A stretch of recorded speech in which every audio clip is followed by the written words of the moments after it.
Stop. Ini pertanyaan yang sangat menarik. Mengapa guru di negara maju lebih khawatir jika anak muridnya tidak bisa mengantri ketimbang tidak bisa menyelesaikan matematika? Seorang guru di Australia pernah berkata, "Kami tidak terlalu khawatir. Anak-anak sekolah dasar kami tidak pandai matematika. Kami jauh lebih khawatir jika mereka tidak pandai mengantri."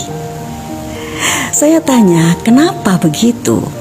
Dan dia pun menjawab, satu, karena kita hanya perlu melatih anak 3 bulan saja secara intensif untuk bisa matematika. Sementara kita perlu melatih anak hingga 12 tahun atau lebih bahkan untuk bisa mengantri dan selalu ingat pelajaran di balik proses mengantri tersebut. Yang kedua, karena tidak semua anak kelak menggunakan ilmu matematika kecuali tambah, kali, kurang, dan bagi. Sebagian mereka akan menjadi penari, menjadi atlet, menjadi musisi, dan lain-lain.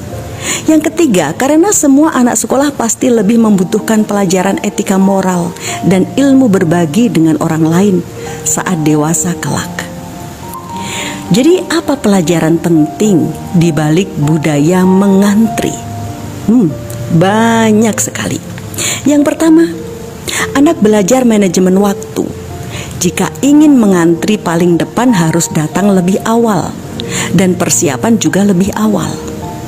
Kemudian yang kedua, anak belajar bersabar menunggu gilirannya jika ia mendapat antrian di tengah atau di belakang. Kemudian yang ketiga, anak belajar menghormati hak orang lain. Yang datang lebih awal akan dapat giliran lebih awal. Kemudian yang keempat, anak belajar disiplin, setara, tidak menyerobot hak orang lain. Kemudian yang kelima, anak belajar kreatif untuk memikirkan kegiatan apa yang bisa dilakukan untuk mengatasi kebosanan saat mengantri. Kalau di Jepang biasanya orang akan membaca buku saat mengantri.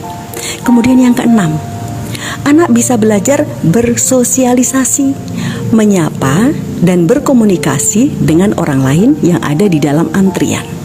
Yang ketujuh, anak belajar tabah dan sabar menjalani proses dalam mencapai tujuannya.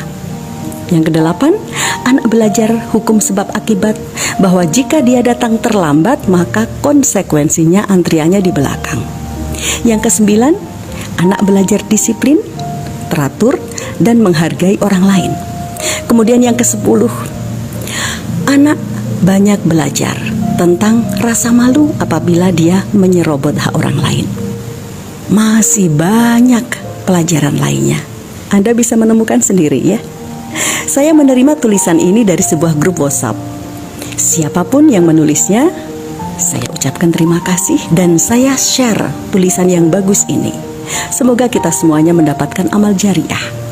Amal jariah untuk penulisnya, amal jariah untuk yang menyimak dan mengambil pelajarannya, maupun amal jariah untuk yang menge-share.